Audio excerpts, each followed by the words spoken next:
오늘 우리가 함께 그 나눌 말씀은 이 베드로의 최초의 신앙 고백이 담겨져 있는 유명한 그 본문이자 또 예수님께서 제자들에게 자신이 누구신가에 대해서 공식적으로 처음 밝히시는 아주 중요한 질문이 담긴 그런 말씀입니다.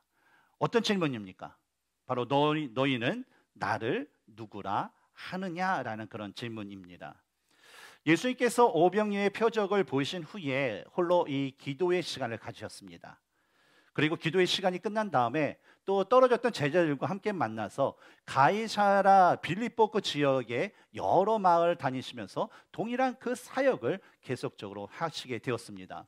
그래서 제자들과 함께 하나님 나라의 복음도 전하고 병든 자들 고치고 또 귀신 들린 자의 귀신을 쫓아내는 그 사역을 하시다가 그 도중에 제자들에게 두 가지의 질문을 하시게 되는데, 첫 번째 질문은 바로 오늘 본문 18절에 기록된 무리가 나를 누구라고 하느냐라는 그 질문이고, 두 번째 질문은 20절에 있는 너희는 나를 누구라 하느냐라는 그런 질문입니다.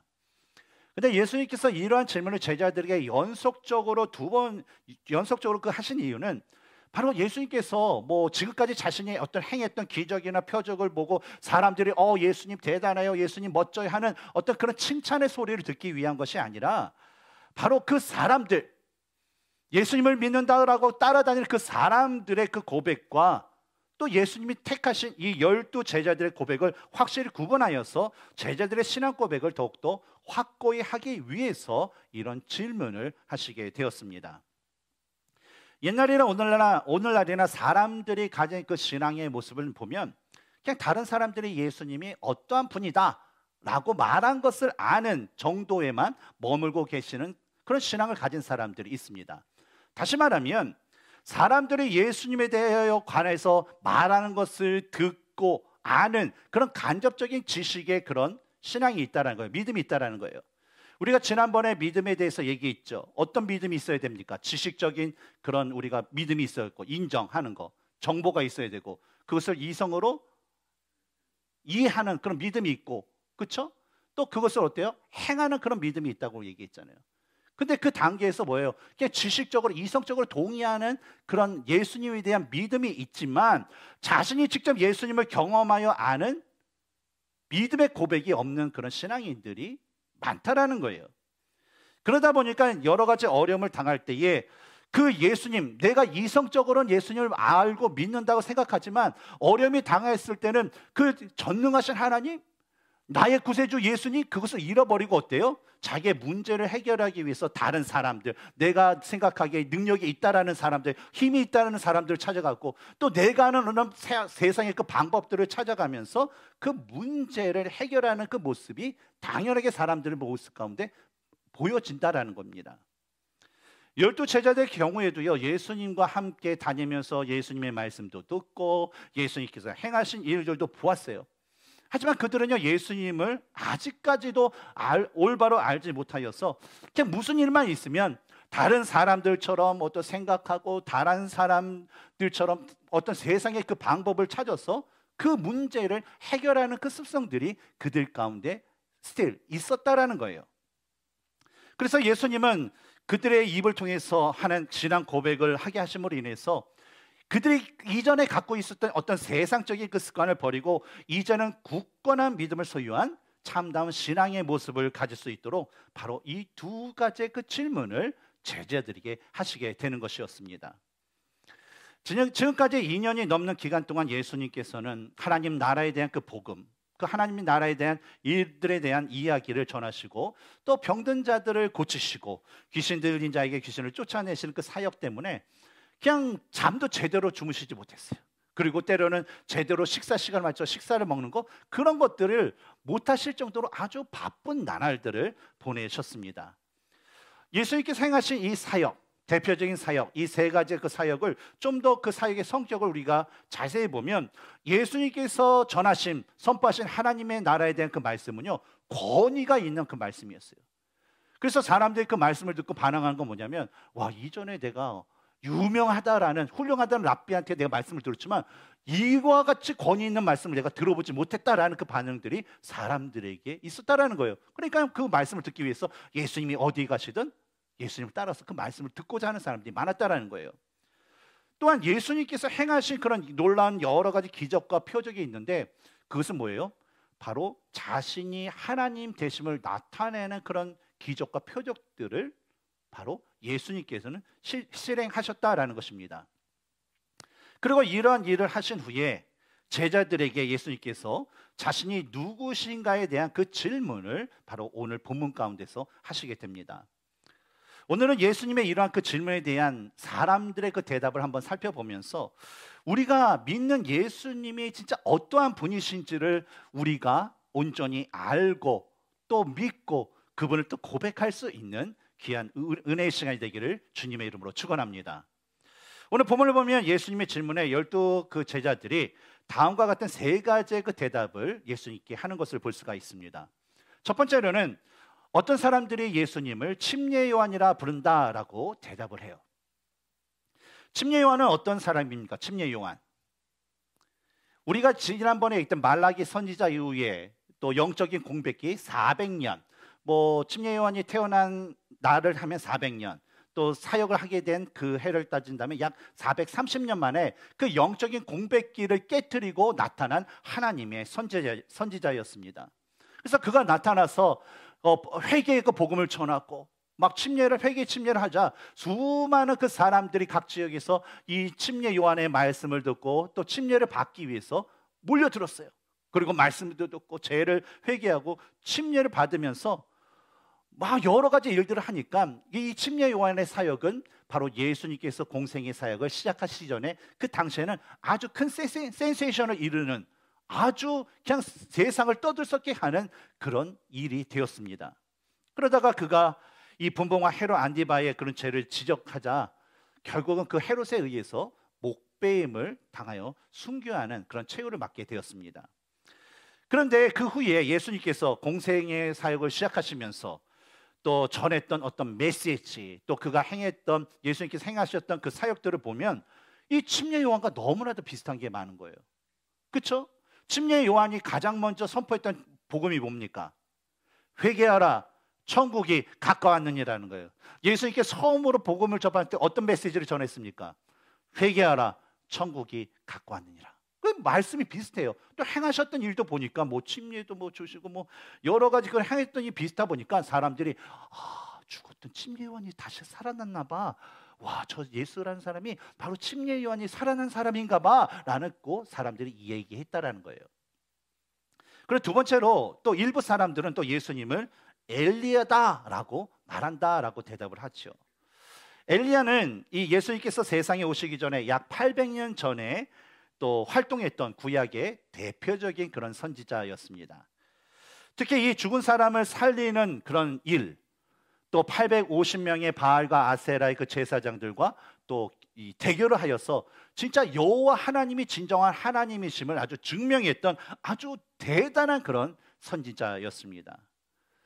그런데 그와 비슷한 기적과 능력을 행하는 그 예수님을 바로 사람들이 보자 사람들은요, 그래, 말라기 선지자가 그랬었지. 말라기 선지자가 그 말라기 4장 5절에 내가 선지자 엘리야를 너에게 보내리라 라고 말씀하셨지. 바로 저 사람이 그 말라기 선지자가 얘기하신 우리에게 보내시겠다는 그 엘리야, 하늘에 승천하셨던 그 엘리야가 다시 이 땅에 오신 거구나 라고 말을 했다라는 거예요. 그리고 세 번째는 사람들이 뭐라고 얘기했다고 합니까? 구약에 있었던 선지자 중에 한 사람이 다시 살아났다라고 이야기를 한다라고 제자들이 전하게 되죠.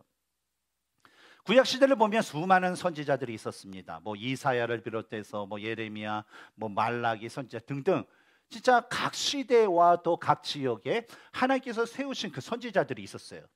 근데 선지자들의 역할은 뭡니까? 대표적인 역할, 뭐 여러 가지 역할이 있지만 대표적인 역할, 선지자. 바로 하나님께 들은 그 말씀을 그의 백성 또 전하고 하는 그 민족에게 가서 그대로 전해주는 사역을 했던 사람들이 바로 선지자예요. 그러나 말라기 선지자 이후에 약 400년 동안 더 이상 하나님의 선지자가 나타나지 않았어요. 나타나지 않았다는 건 뭐냐면 하나님께서 이 백성들을 향해서 어떤 뭐 회개나 뭐 축복이나 어떤 예언이나 그런 말씀들에 대해서 전혀 해주신 게 없었다라는 거예요. 근데 오늘은 갑자기 막 회개의 어떤 말씀도 전하고 하나님의 나라는 뭐 이 복이 있는 사람, 이런 사람들이 하나님의 나라에 갈 것이다라는 여러 가지 말씀을 권위 있게 전하는 예수님을 보고 사람들은요, 와, 저 예수라는 사람이 아마 구약에서 그 하나님께서 세우셨던 그 선지자, 여러 선지자 중에 한 사람이 아마 살아났나 봐. 저 사람이 그 선지자인가 봐. 그런 선지자인가 봐 하면서 사람들이 예수님을 대해서 그렇게 얘기했다라는 거예요. 근데 여러분, 이 사람들의 생각은 어떤가요? 예수님을 바라보는 이 사람들의 생각. 근데 이 사람들의 생각은 다 틀렸어요. 왜냐하면 예수님은요, 침례 요한이 아니었어요. 예수님은요, 엘리야도 아니었어요. 그 예수님은요, 구약에 있었던 그 어느 선지자도 아니었기 때문이었어요. 그리고 이런 질문을 한 후에 이제 이번에는 예수님께서 제자들을 향하여서 질문하시는데, 너희는 나를 누구라 하느냐라고 물으십니다.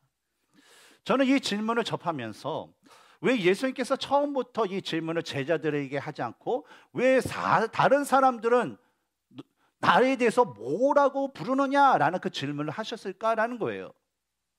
왜 그랬을까요? 만약에 우리 그 성진 집사님이 김경호 집사님께 그래요. 여보, 우리 성도님들이 나에 대해서 뭐라고 해? 그러면 모르게 이렇게 들으면 뭐 얘기할 거 아니에요. 그렇죠? 뭐 한마디 뭐라고 무슨 얘기를 좀 들으십니까? 성진 집사님 그러면 예쁘다? 뭐 그런 거? 예, 그렇죠. 예, 말씀 잘하셔야 돼요. 그런데 갑자기 그 얘기를 끝나더니 여보, 그럼 당신은 나를 뭐라고 불러? 예, 그런 질문하게 돼요. 근데 저 같은 경우에도 아내가 다른 사람이 나에 대해서 뭐라고 불러 그러다가 당신은 나를 뭐라고 불러 그러면요, 긴장을 해요, 저도요. 근데 그 질문을 하는 이유가 뭘까요? 왜 예수님께서는 직접 너희는 나를 뭐라고 하느냐 질문하지 않고 왜 다른 사람들은 나를 대해서 뭐라고 하느냐라는 그 질문을 먼저 하셨을까요? 바로 제자들로 하여금요, 세상 사람들이 얼마나 예수님에 대해서 잘못 알고 있는지에 대해서 바로 보여주시기 위해서 바로 물었다라는 거예요. 그리고 우리 부부관계에서 그런 질문을 하는 이유는 뭐예요? 다른 사람의 대답이 중요한 게 아니라 바로 당신이 나를 어떻게 생각하는 게 더 중요하다. 그래서 그 말을 듣기 위해서 아내들은 남편에게 틈만 나면 그런 질문을 하죠. 예.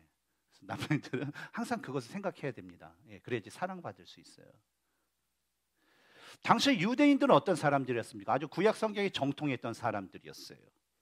그래서 구약 성경에 기록된 다시 오실 그 메시아가 어디서 또 어느 가문을 통해서 태어나고 또한 장차 어떤 사역을 하시게 될 것이다 라는 그 말씀을요, 바로 구약의 그 선지자들의 그런 기록을 통하여서 그들은 아주 잘 알고 있었습니다. 그러나 그들은요, 예수님께서 이 땅에 오시고 권위 있는 하나님의 말씀을 전하고 또한 기적을 일으키고 병 고쳐주는 그런 여러 가지 그 사역들을 보면서 사람들은 많이 놀라워했지만요, 그 수많은 사람들 중에서 어느 누구도 그 예수님이란 사람이 진짜 구약에서 말하는 메시아이신지 그리스도이신지를 바로 그들이 알고 있는 성경을 대비하여서 진짜 맞나, 가문이 맞나, 지역이 맞나, 어느 그 가문에서 태어나는가, 무슨 사역을 하는가에 대해서 그 예수님을 확인해 본 사람은 아무도 없었다는 거예요. 단지 뭐예요? 예수님이 말했더니 저렇게 너무나도 은혜스러운 말씀하셨어요. 우리도 하잖아요. 은혜스러운 말씀 들으면 막 들어보라 막 얘기하잖아요. 그런 것처럼 그런 얘기 그 은혜스러우니까 참 예수님 참 말씀이 권위 있는 것 같아. 너무 좋아. 그리고 예수님 기적을 하니까 너무나 놀라워. 하면서 어때요? 그런 거 하다 보니까 말 주고받다가 뭐예요? 진짜 예수님이 어떤 분이신지 모르고 사람들 사이에는 저런 말을 하고 저런 행동을 하는 거 보니까 침례 요한인가 봐.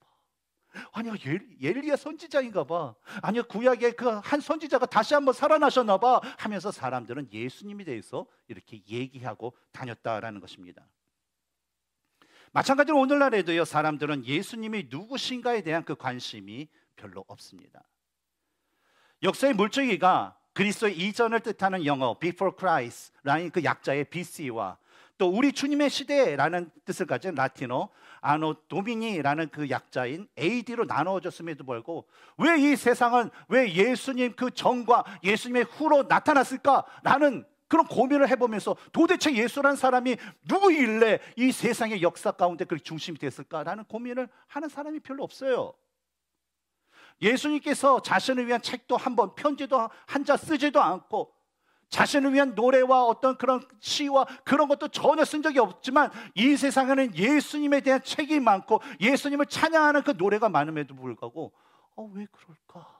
라고 고민하면서 도대체 그 예수님이라는 사람이 누구일래 사람들이 이렇게 예수님에 대해 책을 쓰고 예수님에 대해서 이렇게 노래를 할까?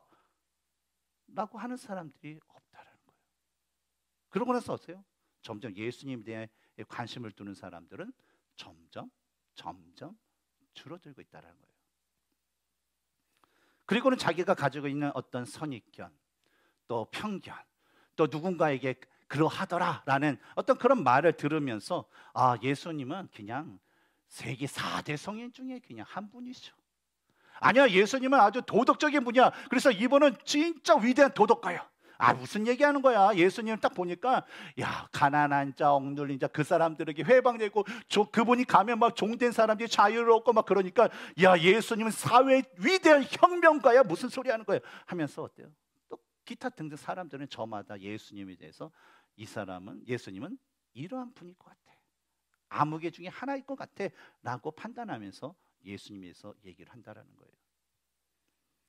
따라서 사람들의 이러한 모습이 오늘날이나 당시에도 있었기 때문에 예수님은 제자들에게 사람들이 자신을 누구라 부르는지를 먼저 물어보신 것이고 또 그 후에 제자들에게 너희는 나를 누구라 하느냐라는 그 질문을 묻게 된 것입니다. 이 질문에 베드로는 20절에서 다음과 같이 대답을 해요. 예수님은 하나님의 그리스도이십니다. 동일한 말씀이 기록된 마태복음 16장 16절을 보면 좀 더 자세한 내용을 볼 수가 있죠. 뭐라고 하죠? 주는 그리스도시요 살아계신 하나님의 아들이시니다. 첫 번째로 이 베드로는 예수님을 그리스도라고 부릅니다. 여러분, 그리스도라는 것은 무슨 뜻이에요? 그리스도는 기름 부은 자라는 것이죠. 기름 부은 자라는 뜻을 가진 헬라어입니다. 근데 히브리어에 동일한 의미를 가진 헬라어가 있는데 그게 뭐예요? 그 단어가 바로 메시아라는 거예요. 근데 구약을 살펴보면 기름 부음을 받은 세 사람이 나옵니다. 직분. 누가 기름 부음을 받죠? 첫 번째는 왕이 기름 부음 받아요. 두 번째는 제사장, 그리고 세 번째는 선지자가 기름 부음을 받습니다.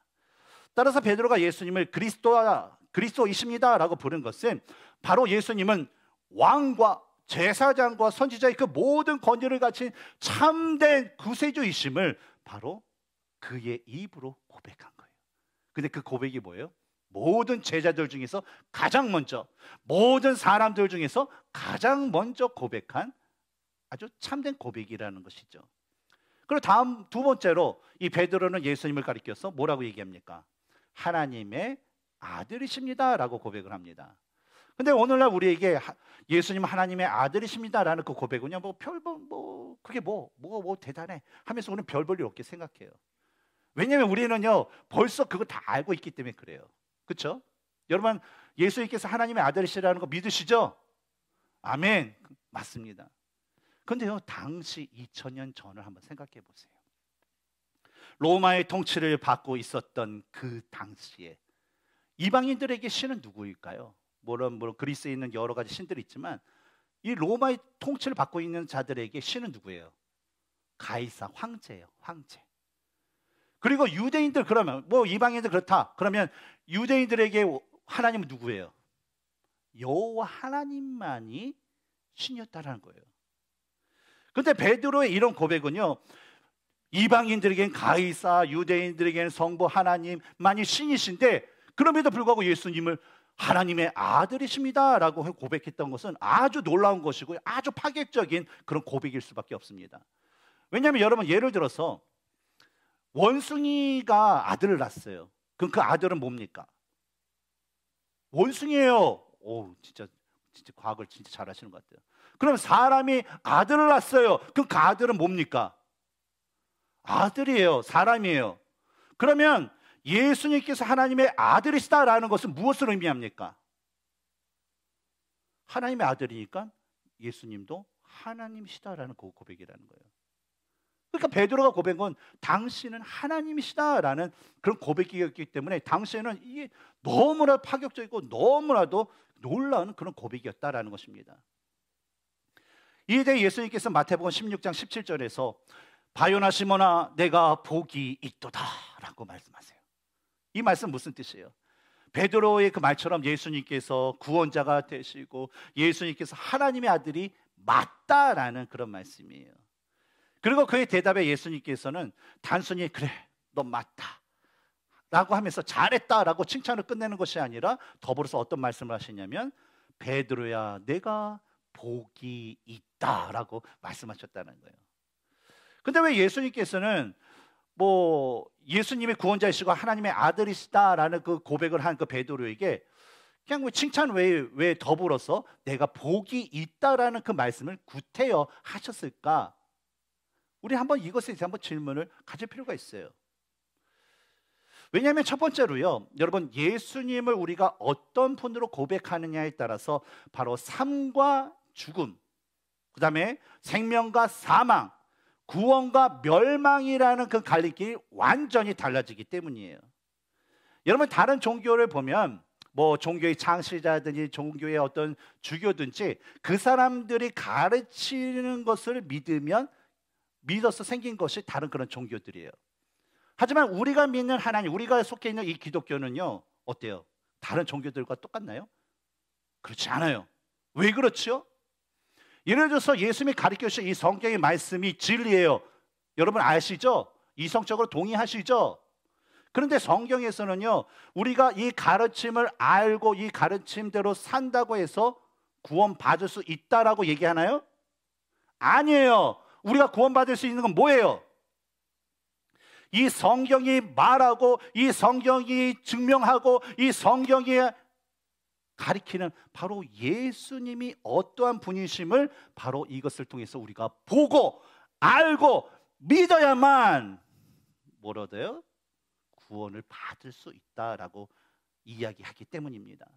그래서 이에 대해서 요한복음 1장 12절에서 예수님은 영접하는 자 곧 그 이름을 믿는 자들에게는 하나님의 자녀가 되는 권세를 주셨으니 라는 그 말씀을 하셨어요. 따라서 예수님을 구세주와 주님으로 믿으면 영생을 얻지만 내가 아무리 성경 66권을 달달 외우고 이것을 암송한다 해도 예수 그리스도를 믿지 않으면 구원이 있어요 없어요? 구원을 받을 수 없다는 거예요. 그 뭐예요? 멸망한다는 거예요. 영원한 죽음을 당한다는 거예요.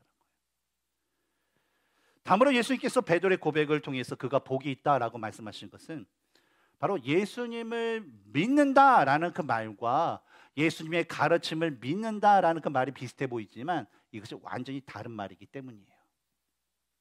성경에서는 인간이 예수님의 가르침을 따라 살아야 한다라고 분명히 말씀하셨어요. 그러나 그것만으로 구원을 받을 수 있다라고 말하진 않았어요. 반드시 예수님이 하나님의 아들이시고 구세주이시라는 그 사실을 믿어야만 구원을 받을 수 있다라고 얘기합니다. 왜냐? 어떤 사람들은 어때요? 어떤 유명한 사람들이 뭐 좋은 얘기를 해요. 좋은 얘기를 하면 감동을 받아요. 눈물도 찍찍. 그래서 어때요? 이성적으로 내가 동의하고 믿어요. 그 학설을. 그러나 그것을 내가 이성적으로 믿는 거하고 그 사람을 믿는 거하고는 다르기 때문에 그래요. 우리가 예수님의 말씀을 믿지 않는 무신론자 같은 경우에는요, 이 성경의 말씀을 뭐로 보냐면 참 그냥 좋은 이야기예요. 좋은 이야기. 강단에서 선포하는 건 그냥 그 스피치예요. 그걸 인정해요. 하지만 이것이 하나님의 말씀이라는 걸 믿지 않아요. 이해가 되시나요? 여러분, 그 어떤 사람의 가르침을 믿고 따를 수는 있지만 그 사람이 누구인지 믿지 않을 수도 있다라는 거예요. 그것이 뭐예요? 참다운 구원에 이르느냐 아니냐가 결정된다라는 것이죠. 그런데 베드로는 어때요? 그 고백을 함으로 인하여서 올바른 구원을 받을 수 있는 축복과 이 축복을 받았기 때문에 예수님은 야, 내가 복이 있다. 다른 사람이 없는 그 복이 너에게 있어. 수많은 사람이 나를 따라서 예수 믿으면서 따른다고 그냥 밤낮을 따라다니지만 야, 그들은 그것도 몰라서 아직 구원도 못 받았는데 야, 너는 어떻게 그것을 해? 참 복이 있다 라고 그 예수님께서 베드로에게 말씀하신 것이죠. 예수님께서 공생의 기간 동안 병든 자를 고치시고 죽은 자를 살리시고 또 어떤 큰 파도와 거친 파도를 꾸짖어 잔잔하게 하시며 또 오병이어와 같은 어떤 그런 기적과 표적을 보여주시면서 사실 사람들에게 필요한 어떤 그런 것들을 또 돕고 채워주시는 그 사역을 계속적으로 하셨습니다. 그러나 1차적으로 우리 눈에 보내기는 예수님께서 그럼 뭐 하나님 나라의 궁금증이 있는 사람에게 말씀을 해서 이해하고 마음을 평안해 주시고 병든 자를 고쳐주셔서 몸이 완전케 되고 귀신 들린 자에게 뭐 귀신을 쫓아내서 자유를 주면서 1차적으로 사람에게 원하는 어떤 육신의 그 필요를 채워주신 것처럼 우리는 보지만 사실 예수님께서 행하신 모든 일에는요 아주 궁극적인 목적이 있었어요. 그것은 뭐냐면 바로 그 기적들과 표적들을 통해서 예수님 당신이 자신이 바로 누구이신가를 사람들에게 보여주셨다는 거예요. 그래서 처음에는 누구예요? 제자들로부터 시작돼요. 그러고 나서죠 점점 주위에 있는 사람들. 우리 지난주에 우리 오병이어를 했을 때 예수님이 하나님이 되심을 거기 5천 명, 뭐 많게는 2만 명 있는 사람 다 알았다고 얘기했나요? 누구만 알게 되었다고 했어요? 그 예수님과 같이 있었던 12 사도들과 그 주위의 사람들만 알았다는 거예요.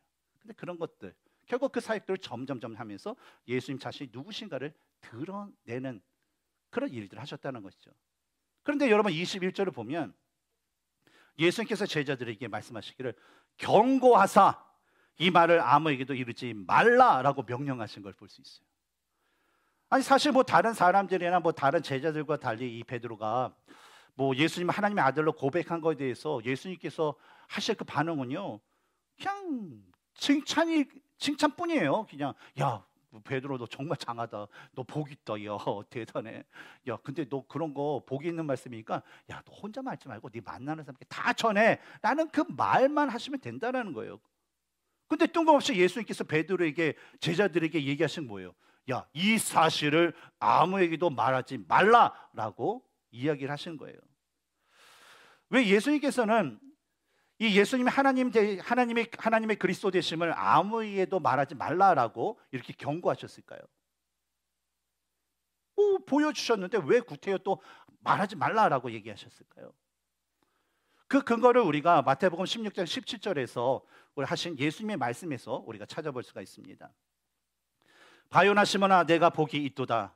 이를 내게 알게 한 일은 혈육이 아니요 하늘에 계신 내 아버지시니라 라는 거예요. 여러분 이 구절은 누가 누구에게 얘기하는 겁니까? 누가 누구에게? 누가 누구에게? 예수님이 무리들에게 아니면 12 제자들에게? 12 제자들 특히 베드로에게 얘기하신 거예요. 근데 이 구절에서 보면 예수님께서 하나님의 그리스도이시고 또 하나님의 아들이시다라는 그 사실을요 베드로가 스스로 안 것이 아니라 뭐라고 얘기합니까? 하나님께서 은혜로 알게 되었다라는 것을 우리 이 구절을 통해서 알 수가 있어요. 그래서 따라서 이 베드로의 고백을 통해서 베드로뿐만 아니라 같이 있었던 이 11 그 제자들은요 바로 예수님이 하나님의 아들이시고 구원자다라는 그 사실을 알았을 거예요. 하지만 문제는 뭐냐면 그 구원을 예수님께서 어떻게 이루실지에 대한 그 방법을 그들은 알지 못했다라는 거예요. 근데 그 근거를 우리가 어디서 찾아보면 이 사건이 이후에 벌어진 대표적인 그런 사건, 세베대의 아들의 어머니가 예수님께 청탁하는 그 장면 기억하시죠? 주님의 나라가 임하면 내 아들 하나는 예수님의 우편에 하나는 좌편에 앉혀주세요. 그랬더니 열 제자들가 그걸 보고 나서 심히 분하여서 서로 뭐 네가 크니 작으니 막 싸우는 모습, 그것을 통해서 볼 수가 있죠. 그러니까 제자들은요 예수님께서 십자가에 달려 돌아가실 때 것을 전혀 생각하지 못하고요 그저 예수님께서 보여주신 어떤 능력과 권능과 권위와 그것을 가지고 우리를 통치하고 있는 로마군들을 다 몰아내고 우리에게 자유를 줘서 이스라엘의 강력한 왕이 되실 분이다라는 그 생각만 갖고 계셨다는 거예요. 그래서 예수님은요 이러한 그런 제자들이 함부로 떠드는 것을 통해서 그런 어떤 예수님의 어떤 구속사적인 그런 사역이 잘못 오해되고 전해질 것을 방지하시고 또 그들로 하여금 올바르게 그 구속의 그 사역을 알게 하시기 위해서 바로 경고하사 다른 사람이 말하기를 하지 말라라고 하신 거예요. 그러고 나서 예수님은 이러한 제자들의 상태를 아시고 바로 자신이 세상을 어떻게 구원하실 것인지에 대해서 보면 22절에서 처음으로 말씀하시게 됩니다. 이르시되 인자가 많은 고난을 받고 장로들과 대제사장들과 서기관들에게 버림받아 죽임을 당하고 제3일에 살아나야 하리라 하시고. 뭐요? 예수님의 구원 방식은 어떤 것이었습니까? 바로 십자가의 죽으심과 부활을 통해서 이루어진다는 거예요. 그런데 우리는요, 이 예수님께서 하시고자 하는 이 구원의 방식에 대해서 또 한 가지 질문을 가질 필요가 있어요. 왜 굳이 예수님은 십자가에 달리셨을까라는 거예요. 아니 뭐 다른 종교를 보니까 뭐 어떤 사람들은 그냥 고상하게 뭐 도를 뭐 이렇게 살아라, 뭐 사랑을 해라, 뭐 그래서 이렇게 전하고, 어떤 분들은 조금 이렇게 고행을 하면서 뭐 살이도 나오고 그러면서 좀 하면 그 정도면 이렇게 하시다가 돌아가시면 될 텐데 왜 굳이 죄인의 그 신분으로 십자가에 달려서 온몸이 찢겨지고 온몸에 그 피를 다 흘리면서 그렇게 비참하게 돌아가셔야만 했을까라는 거예요. 왜 그랬을까요, 예수님은요? 하나님께서 이스라엘 백성들에게 주신 그 제사의 그런 율법을 보면 이 속죄제에 대한 그런 율법이 있습니다. 그래서 죄를 용서받기 위해서는요, 항상 흠이 없고 정결한 그 속죄 제물을 드렸어야 돼요. 동물의 그런 제사. 이에 대해 히브리서 9장 22절에서 율법을 따라 거의 모든 물건이 피로써 정결하게 되나니, 피로써 정결하게 되는 거예요. 피 흘림이 없은즉 사함이 없느니라 라고 말씀하셨어요. 그래서 죄나 뭔가 더러운 것이 있으면 그 정결한 피로써 어때요? 제사함을 받을 수 있다라는 하나님 정해신 법이에요. 그런데 여러분, 짐승의 피로 드리는 그 제사는요, 영원한가요? 영원하지 않아요. 그냥 일회성이에요. 그래서 속죄제를 드리고 딱 왔는데 뭐 저를 딱 보더니 신 목사님 진짜 잘생겨서 저렇게 생겨서 미워 막 그러면서 죄를 짓잖아요. 그러면 어때요? 다시 속죄제 그 제물을 드리면서 제사를 드려야지 용서를 받을 수 있는 거예요. 근데 그 제사를 드리지 않으면 어때요? 죄를 용서받을 수 있어요, 없어요? 없다라는 거예요. 그러나 하나님께서는요, 이 세상을 사랑하셨어요. 그래서 그분의 그 깊으신 뜻을 따라서 모든 사람들을 그들의 죄에서 구원하시기 위해서 영원한 그 제사를요, 바로 태초 전에 계획을 하셨는데, 그 제사를 위해서는 죄가 없는 인간이 그 희생 제물이 되어야 했어요. 근데 문제가 있어요. 사람 많은데 죄가 없는 사람이 없다라는 거예요.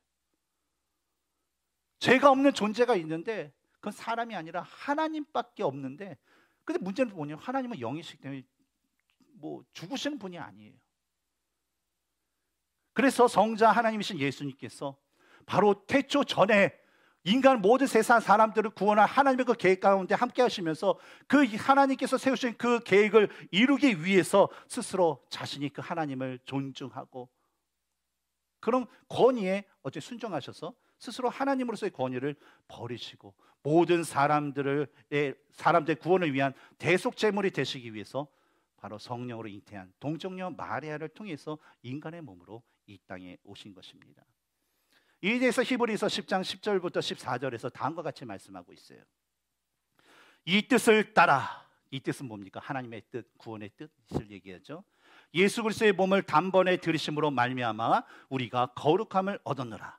제사장마다 매일 서서 섬기며 자주 같은 제사를 드리되, 이게 인간 짐승의 피로 드린 제사를 얘기합니다. 이 제사는 언제나 죄를 없게 하지 못하거니와. 그러니까 일회성이라는 거예요.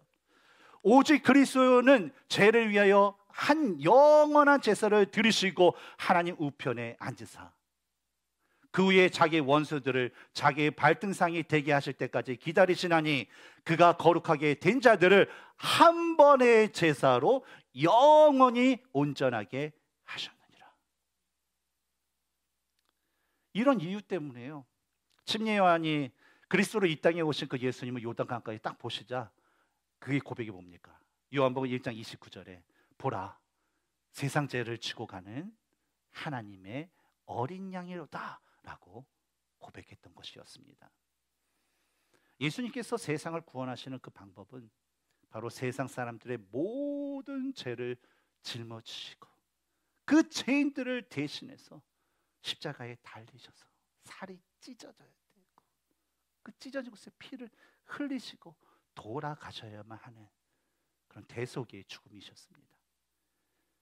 예수님께서는 인간의 죄를 완전히 영원히 사시기 위해서요, 자신의 몸을 바로 십자가의 제물로 삼아서 영원한 그 속죄의 그 제사를 드리신 거예요. 예수님께서 그 길을 간 걸 한번 생각해 보세요. 예수님은요, 그 굵고 날카로운 그 가시로 만든 그 관을 쓰셨어요. 근데 그 관이 들어가면서 가시가 머리 살갗을 뚫고 그 안을 파고 들었어요. 그래서 살이 찢어지고 피를 흘리셨어요. 왜 그랬을까요? 바로 우리 머리로 지은 죄를 용서하고 사시기 위해. 예수님은요, 낙과 짐승의 뼈가 끝에 달린 그 채찍을 맞췄어요. 그 채찍이 한번 몸을 감으면요, 그게 파고들고 끝에 있는 그런 뼈가 그 살을 꽉 찍히는데, 근데 그것을 채찍을 떼게 되면 그 고려한 납덩이가 살갗을 찢어요. 그 온몸이 찢기면서 그것을 피를 흘리셨어요. 왜요? 우리의 몸으로 지은 그 죄를 담당하시기 위해, 용서하시기 위해. 예수님께서 십자가에 달리셔서 두 손과 두 발에 큰 못이 박히면서 예수님은 살이 찢어지고 또 피를 흘리셨어요. 왜냐하면 내 손, 우리의 손으로 지었던 모든 죄와 가서는 안 될 것을 돌아다니면서 지었던 그런 모든 죄를 용서하시기 위해 아마 예수님은 두 팔과 두 손과 두 발에 큰 못을 박히며 살이 찢어지고 피를 흘렸었을 거예요. 그리고 마지막은 어땠을까요? 예수님께서는 왼쪽 옆구리에 창이 깊이 찔리셨어요. 그 창은 살을 뚫고 뼈를 뚫고 심장을 찔렀어요. 그리고 남아있던 모든 피와 모든 물을 다 흘리셨어요. 바로 우리의 마음으로 또 우리의 몸으로 지은 그 모든 죄를 용서하시기 위해 예수님은요, 그 고난을 당하셔야 되고 살이 찢기셔야 되고 피를 다 흘리셔야만 했다라는 것입니다. 그런데 우리가 명심할 것이 있어요. 예수님이 누구시며 예수님이 세상을 구원하시기 위해서 어떤 일을 하셨는지에 대한 그 사실만으로 아는 것은 그걸 알고는 구원에 이를 수 없다는 거예요. 반드시 뭐예요?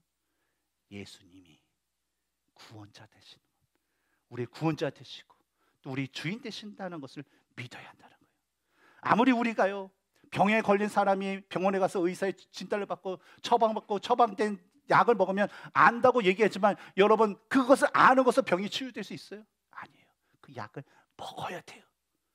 우리가 예수님에 대해서 어떤 일을 하셨고 예수님에 대한 그 정보를 우리는 알지만 그 예수님을 우리가 믿어야만 우리는 구원을 얻을 수 있다는 것입니다.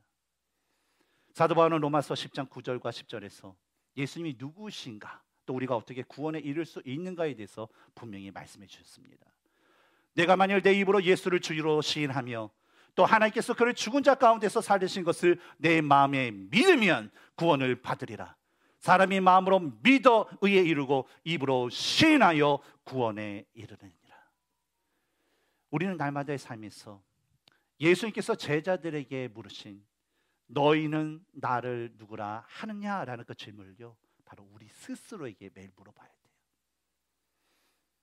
그리고 그 질문의 올바른 대답, 예수님은 하나님의 그리스도이십니다, 예수님은 하나님의 아들이십니다 라는 그 믿음의 고백이 우리에게 있어야 되고, 그리고 그에 대한 그 고백에 합당한 삶을요, 우리는요 살아가야 돼요. 무슨 일이 있어도 그 믿음에 합당한 삶을 살아가기 위해서요, 우리는 노력해야 돼요. 사랑하는 성도 여러분, 여러분들은 예수님을 뭐라 부르고 계십니까? 여러분의 입술뿐만 아니라 여러분의 삶은 바로 예수님을 누구라 고백하는 삶을 살고 계십니까? 여러분, 예수님을 여러분의 그리스도와 하나님의 아들로 믿으면서 여러분의 구원의 은혜를 체험하시고 또 그 구원에 대한 고백과 하나님께서 주시는 그 풍성한 은혜를 날마다 경험하면서 하나님이 그 부르시는 그날까지 주님께 찬양과 영광을 돌릴 수 있는 저와 여러분이 되기를 주님의 이름으로 축원합니다. 함께 기도하겠습니다.